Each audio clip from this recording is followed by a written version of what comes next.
Hello and welcome to the Purple Army podcast in association with Goldstone Wealth Management. This is episode number 98. I'm Ross McGregor, and in this week's show we will debate our first penalty box of the new season, announce details of our ultimate Purple Army package competition.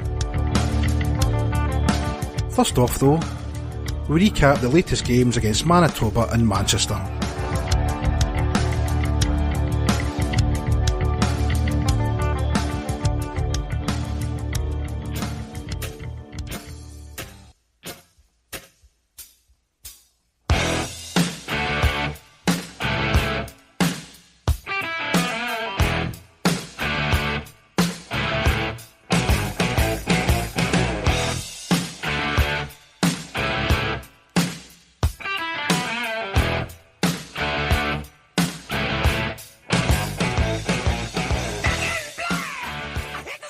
Joined this week by Graham Thompson. How are you, Graham? I'm fine, thanks, Ross. And welcoming back Jennifer after missing last week. Jennifer Shaw, how are you? I'm very well, thank you. And making, I think, a second appearance on the podcast will be Stephanie Clark. How are you, Stephanie? Really good, thank you. And I know you're all wondering where Stephen is. We don't know where Stephen is, and it's probably best left that way. We're going to start a competition. This is episode 98. And by the time we get around to our 100th episode, we want to be giving out a prize of the ultimate Purple Army package, which includes 2 seats in the Platinum section, a dressing room tour before the game, watching the warm-ups from the penalty box, performing the ceremonial puck drop, a personalised commemorative puck, and presentation of the Man of the Match awards. So that's a pretty decent prize, and that's courtesy of our sponsors, Goldstone Wealth Management. That'll be for the Belfast Giants game on the 28th of October. And what we're going to do, we're going to run clues to form an anagram. And at the end of it, you should have 12 letters, which will form a famous hockey word or hockey phrase. And we would ask that you email your answer. Once you've got all the letters and you've worked out the answer, email your answers to purplearmypodcast@gmail.com. We'll repeat that on the various platforms anyway. And the winner, whoever gets it right, and if there's more than one, will be picked out of a hat. Now, I'll give you the first clue tonight, and I'll tell you where to find the second clue. The first clue will be... we want the name of Clan's all-time leading point scorer, but we want the first letter of his surname. So that's the Clan's all-time leading point scorer, and it's the first letter of his surname that is the letter that goes towards making up this anagram. And for the next clue will be tomorrow, and you'll find that on Graham's Twitter at Clantastic. And Graham will be putting out the next clue tomorrow, and he'll again just tell you the question, he'll tell you the letter that we're looking for, and he'll tell you where to find the next clue for the following day. And hopefully by the time, as I say, we get to the 100th episode, we will have a winner that we can give. That's a cracking prize, thanks to Callum again. The OSC are having a quiz night at Bavaria on Monday the 11th September. Events.clanosc@gmail.com for tickets. I think are we putting a team in for that again this year?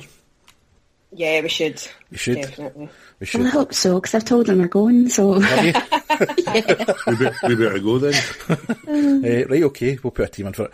We'll kind of dredge our way forward to what I mean, Clan 1, Manitoba Bison 7. Aye. Jennifer, I'll throw it over to you. Well, it was a weird game to watch. You kind of did notice that the Brits were getting an awful lot of time, and obviously we had the 2 Henderson brothers up from Solway. What can we say? Manitoba looked absolutely fabulous. They were bigger, they were faster. Not really much more to say, but you could tell that the coach just wanted the game over and done with. It wasn't a game that was meaning anything to us, and it was probably too close to the season start that maybe he was just kind of keeping everybody off the ice, so they're keeping them fresh for the weekend. But yeah, it wasn't nice seeing all those goals going by. Yeah, it wasn't much of an exhibition, game. If you're a Clan fan, I mean, it's very, very hard to find. You're right, Jennifer. Very, very hard to find anything positive to talk about. I mean, Graham, do you want to say anything about that game? Anything positive? Or anything? I mean, or anything. Doesn't have to be positive. No, I think touching on what Jen was suggesting there, I think if Chipper had the choice to drop a game from the pre-season itinerary, that it would probably have been that one. Very close to the start of the season, as Jen said, and yeah, I think the statement about the fact that he dropped Nye was probably told you all that you wanted to know. This was a game that, okay, maybe it did help him. I don't know. Just fulfill some of the information that he perhaps was lacking about certain players at this point. But it's difficult to learn when you're first of all playing that good a team, and they were very good, and. It's like we were talking about last week. We can't finalise lines at this moment in time. I mean, I'm sure Tripper's gathering as much information as he can at the moment, but how much information can he gather when he is 5 or 6 imports down? It's got to be difficult. So, yeah, like you say, not much of an exhibition. Good to see Manitoba. I have to say, I like seeing teams of that quality come to the Clan. I just wish it wasn't quite so close to the start of the season. But it's over and done with now, so we can move on. Yeah, the worry for me though was, they came to town, they went to Belfast and split a game apiece with Belfast. They played Edinburgh the couple of nights before and narrowly won 2-1, and then they turn up and they just ran roughshod over us. And I know we'll get into the 5 imports short maybe later on, but you still thought, I don't know, Stephanie, there was things on the forum, there was things on Twitter saying that John Tripp didn't want this game, and I don't know if that's true. I don't know where it came from. I don't know if people are just guessing, but it certainly kind of crosses the players, and the Greyhead Clan just didn't want to be there. It was awful to watch, Stephanie. Yeah. Yeah, I mean, to be honest with you, as a coach as well, this game really didn't mean anything for the Clan, and I think his focus at the time was just keeping the guys rested and as fresh as possible for the actual season starting at the weekend.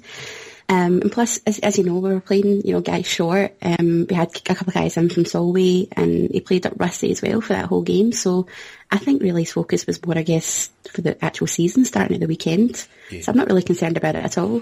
No, but I have to say, we're following on now to the game on Saturday night. After having been there on Thursday and watched that, I wasn't filled with a lot of confidence for the weekend game now that we're starting in earnest. We start the Challenge Cup on Saturday night against the Storm. Didn't really give me a lot of confidence, thinking that we'd take much out of it. So it was a pleasant surprise the way the game turned out. Clan going 7-5 up. Goals from Black, 2 from Doughty, 1 from Burke, Bjorkland and Brace. Rounded off the scoring, Brace with the empty netter. It has to be said, Hammond, Bissonnette, Byers got 2 and Becca, and there was a few assists in there for the Becca and Hammond combination. They did come back to bite us. Clan 3 for 5 in the power play, which was pretty good, and 6 for 8 in the penalty kill. There was a lot of penalties called, but then again it was Pavel Halas, so what do we expect? Generally speaking though, it was not the game we expected though, Stephanie, was it?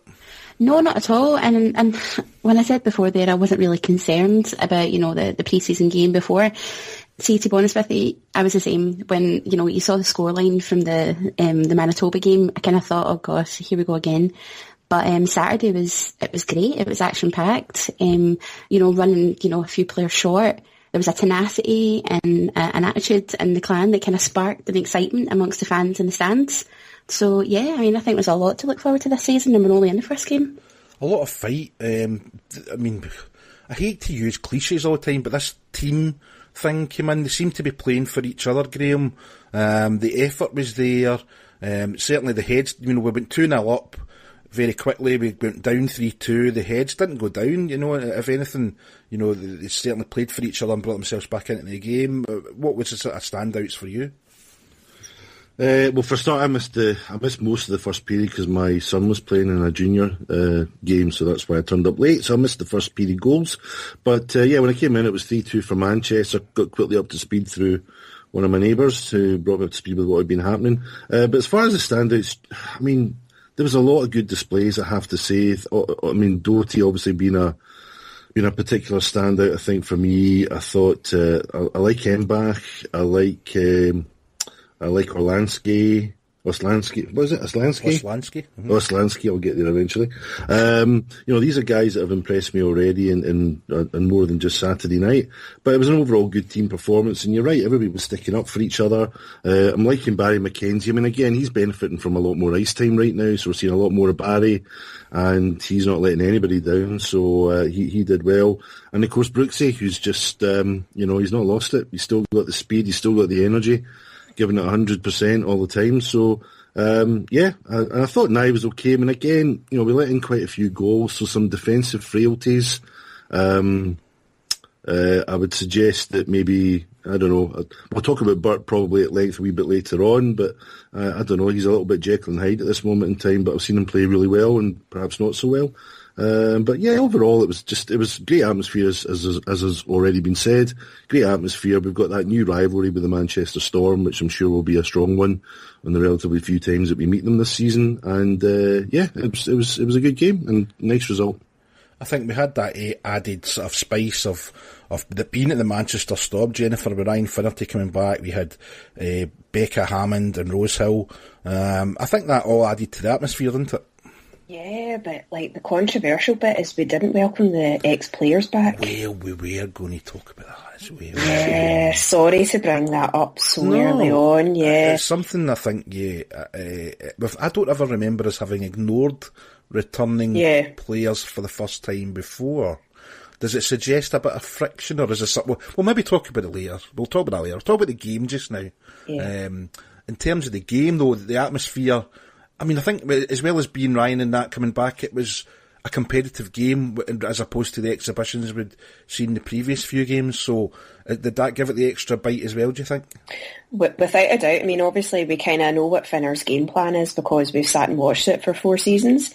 So it was nice to see a different style of hockey being played on our respect. But I mean, obviously the Byers, Hammond, Becca line is very, very, very dangerous, but I don't see much scoring coming from the rest of the team. But for us, it was just so nice to watch speed from our forwards and speed from our defence as well, which I think over the last couple of years has been lacking, or maybe only isolated to one or two players. The speed and brace is just absolutely amazing. I was barely keeping an eye on the guy. It was just away he was going by. So it was such a pleasure to watch a different style of hockey. We do, and I thought it was kind of ironic though, when you're saying that we're doing things differently. Manchester gave away a couple of early penalties and we punished them for it. But then what did we do? We gave away a few more penalties again and we get punished for it, which is what we did last year. And it was also interesting to see that Manchester get called for too many men, I think twice, as well, which is something that we were guilty of getting called last year, sometimes at crucial times. I think, Graham, you'd mentioned Cameron Butt. I think, I kind of certainly did mention it last week about the amount of turnovers. I really like Cameron Butt. I think he's really good going forward. He's got a lot of skills on the puck. He's very good in transition. Bringing the puck out of the zone, he's very good at turning that zone from defence into offence. He's still very guilty of turning that puck over a lot, and I think, if we're noticing it, I'm sure John Tripp's noticing it, and he must be driving him mad. Yeah, absolutely. Yeah, you've just summarised that nicely. I think also, I know we're not talking about tonight's game, but he played as a forward for some of tonight's game as well, didn't he? So yeah. He's clearly in terms of his offensive abilities. So yeah, like you say, coming forward, he's fine. Nice to watch. Really fantastic bringing the puck forward. But yeah, maybe the actual defensive side of it needs a bit of work. But a character, exciting player, and provided he is a bit more consistent on the actual defensive side of things, I think he's going to be really good for us. Yeah, it's early days. He's probably still settling. But, it's just something that, you notice quite quickly because it's cost us already a few goals. But you also, when you're talking about, he was playing up front towards the end of the game, sometimes you look in the ice and you see Burt and this